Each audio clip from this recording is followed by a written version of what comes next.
I'm 23 now and have a car and everything, but when I was 19 years old or so, I could not drive yet, so I had to take the bus pretty much everywhere. One day, I was on the way to meet a friend at the local big mall/cinema. I remember there was some movie we wanted to see that was only showing there, I believe. It was a decent distance from where I lived at the time, and the trip involved 3 different bus lines, about 20 to 25 minutes each with 45 minutes of wait time overall in between. Everything seemed pretty normal at first, just a regular old ride listening to my music, trying not to watch people too conspicuously. A couple of stops after I got onto the first bus, we got a big group from a strip mall, and the bus basically became standing room only. I was towards the front as usual. I like to look out the front windshield while we were going along. In my area, people generally didn't rely on the bus as much, and those who did mostly only took short trips, so most of that huge group that had stepped in cleared out fairly quickly, all except for a woman in the back. She wasn't looking directly at me from what I could tell, just kind of down at the ground. Really wild, unkempt-looking black hair, and a navy blue hoodie as well. Anyway, it was a while ago, and I didn't pay her much mind at first. I got off the bus at the changeover point like usual and walked across the street to the next stop. The bus was late to this one, but I was playing a game on my DS, so the time passed by fairly quickly. When it finally arrived, I sat down in my usual spot, near where I'd stand in the front, and looked around me. That woman was on the bus too, a couple of seats forward this time, just sort of rocking back and forth. It was kind of unsettling. Still though, it wasn't really any of my business. The route I took to the mall was kind of strange, but I'd shared a couple of buses with the same people before. People fidget for all kinds of reasons. I know I did sometimes. More groups of people got on and off the bus as normal, but every time they did, she would move a couple of seats closer. Okay, fine, a little bit unnerving, but there's multiple reasons to move closer to the center of the bus at any time. That's where the secondary doors are, and they're much easier to get to than walking all the way to the front. I tried to ignore this by just getting back into my game and turning up the music, but at this point I could feel I was being watched.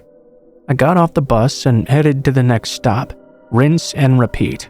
The third bus was a straight line across the county to the mall, and this was the longest leg of the trip. At that point, the woman was slowly inching closer, right next to the middle doors. I started to actually get nervous. I turned off my music so I could hear anything if I needed to. I tried not to make a big deal about it, but I did keep a glance on her out of the corner of my eye.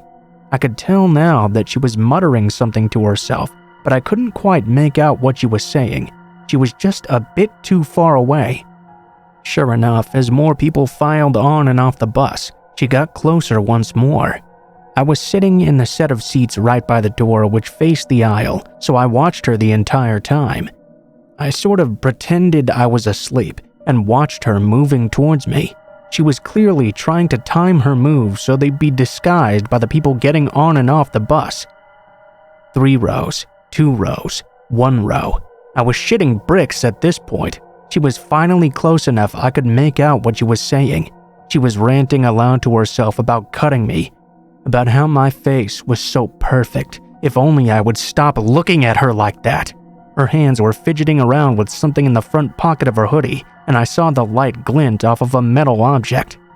Just as she moved to sit at the same row as me, I yanked the stop cord and whispered to the bus driver, "That lady's following me with a knife." I hopped off the bus ASAP. I didn't want to run yet though. I was worried a sudden movement might make her charge. She began to follow me off. Once the driver realized I was not making it up, he hurriedly rushed off the bus and jogged after us. He yelled at her that he was going to call the cops, which distracted her long enough for me to sprint to the nearest drugstore and hide inside and call my mom. After that, I had a massive panic attack and really didn't feel up to continuing to the mall. I don't think I even told my friend why. My mom came to get me about 10 minutes later, and thankfully no harm was actually done. She didn't even get pulled over for speeding. It's kind of anticlimactic, I guess, but thinking back on it now, I must owe that bus driver my life.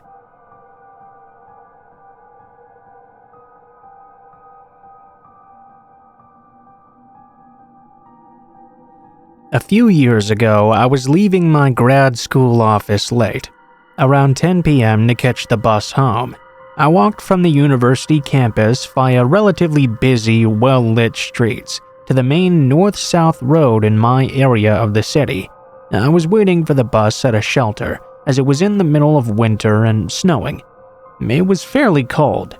The bus ran about every 15 minutes, so I wasn't really worried or nervous or anything, just kind of patiently waiting there to get on my way home. I was listening to my music with my headphones in when I noticed a guy walk up to the shelter. I looked at him briefly, did that little Canadian half smile of acknowledgement, and went right back to listening to my music and reading through Reddit. A few minutes passed by and I could hear him start talking to me now. Well, I assumed it must be me. I was the only one around. I looked up and the man was staring at me, smiling a bit oddly and speaking to me as well. I took out my headphones. Excuse me?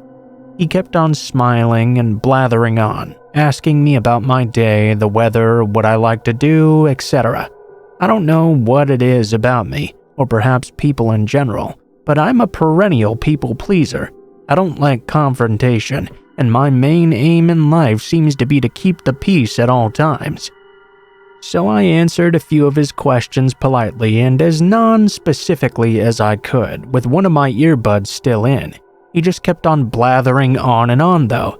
At this point, I just kind of tuned him out and nodded politely. This went on for about 10 minutes, when I just had this sinking feeling in my stomach about this guy. Like I could tell something was just a little bit off now, enough to make me start getting nervous.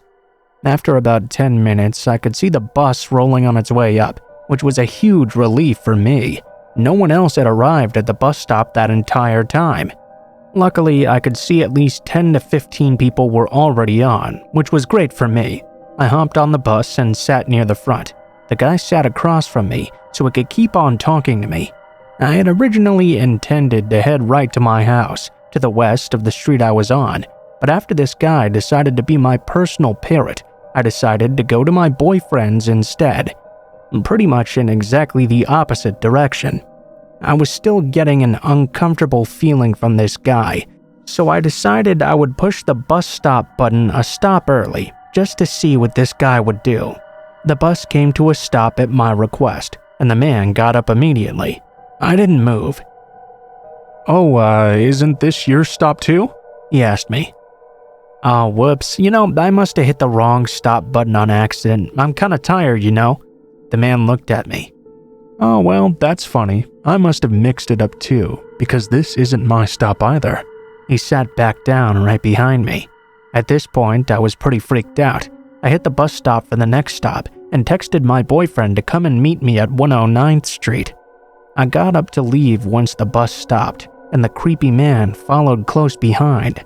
I crossed the road and he still followed, still jabbering away at me, asking me all kinds of questions. Once I got to the other side of the road, I told him I had to go now, and my boyfriend was meeting up with me. He looked irritated at even the idea of me having a boyfriend and tried to follow me more.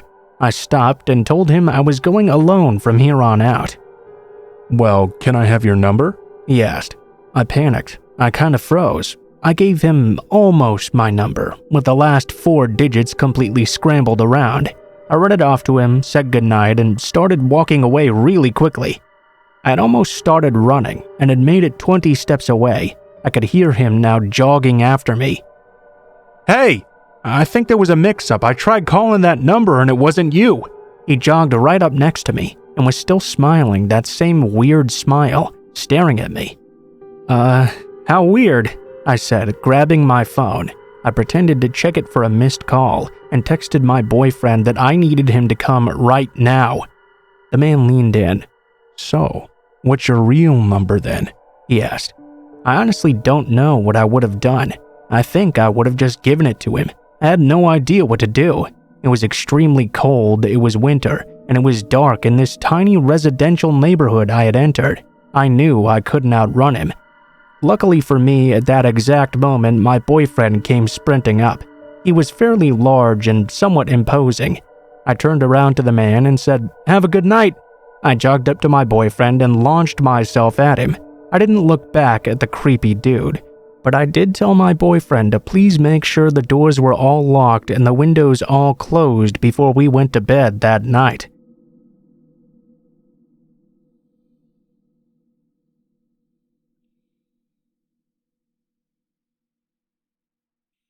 This encounter happened to my mom when she was in middle school, in the early 70s. Her family lived outside of town, so she rode the bus to and from school. She was in 6th grade and had a boyfriend who also rode her bus. They would sit together and hold hands, but were otherwise not very inappropriate with their interactions. The bus driver took notice of their relationship, though, and started to make a lot of comments to them. He'd ask if they kissed a lot, if they tongued, and once even asked if he sniffed her underwear. Not knowing what to do at that age, they just did their best to ignore him. On the last day of school, the bus route went as usual, except the driver skipped my mom's stop. When he stopped at the next house several miles away, she tried to get off the bus with that girl. The kids all knew each other pretty well and were all friends pretty much. The driver stopped her though and made her go sit back down. Every stop after that, she'd try to get off, and he'd tell her to sit back down until she was the very last one left on the bus. At this point, she was terrified and crying. She told me that she didn't remember if she was praying out loud or not. All she remembered was begging for some solution of how to get away. The bus driver told her to move to the front of the bus, just behind his seat. Instead, she picked up her things and moved to the very last. On her way, she set her books and things in the middle of the aisle, hoping that if he came after her, he would at least be slowed down a bit. At this point, he'd finally started back down her road towards her house, but instead turned off onto a dirt road leading to some back brush. She finally decided at this point that if he slowed down enough, she was going out the back emergency door and making a run for it. Just as he turned down another dirt road, deeper into the brush, she happened to glance out the back window, only to see her dad and her older brother in their truck following right behind. She shouted to the driver, "You better stop this bus right now! That's my dad back there!" The man stopped the bus and opened the doors for her to get off, but she was too scared to move. Within a few seconds, her dad was on that bus standing right up next to the driver, so she could walk around behind him. He told her to quickly get in the truck with her brother. As she sat there in the truck, she could see her dad through the back window of the bus, just going off on this guy, only verbally, unfortunately. When her dad got back into the truck, he hugged her like he never had before, and she just lost it crying. She knew that if her dad was scared too, she must have just escaped with her life. Now, it's not a coincidence that her dad found her. Every single kid who got off the bus after they missed my mom's stop had gone right home and told their parents the driver wouldn't let her off and that she was really scared and crying. The parents had all called my grandparents to let them know the stories from their kids that they were getting. My grandparents never reported the incident to the police or the school, but they did talk to the owner of the bus company, and after that, we never saw that guy again. My mom believes they didn't report it to the police because her dad had threatened the driver's life, and the driver would use that against them. My grandfather went to his grave without ever revealing what he said to that bus driver. Several years later, my mom was talking with her mother-in-law, Grandma C, about Grandma C's cousin, who was married to a guy from my mom's hometown. She was telling her that this guy was in prison for impregnating his 14-year-old stepdaughter. As an off-the-cuff remark, she mentioned that he used to drive a school bus in the district where my mom went to school. My mom almost passed out at this news. She asked his name and was given the name of the bus driver who had abducted her all those years ago. I know, I feel the same way that they should have said something to the police and had him arrested long before he found another potential victim. I believe they made a mistake in that regard. I'm still glad that the perp ended up in prison in the end though.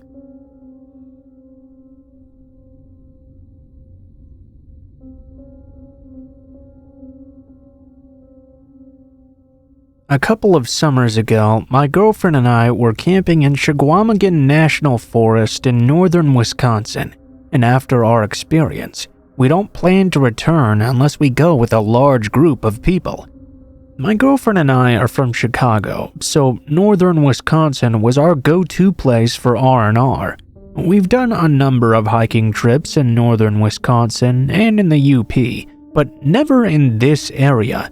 We're not exactly backpacking experts, but we have been to a number of national parks and like to go out hiking and exploring whenever we can find time away from work. We just love getting away from people and relaxing out in nature. But this trip made us appreciate the presence of other people around us in unfamiliar places. Our plan was to hike a remote section of the North Country Trail. The North Country Trail is a national scenic trail like the Appalachian Trail, only it gets much less use.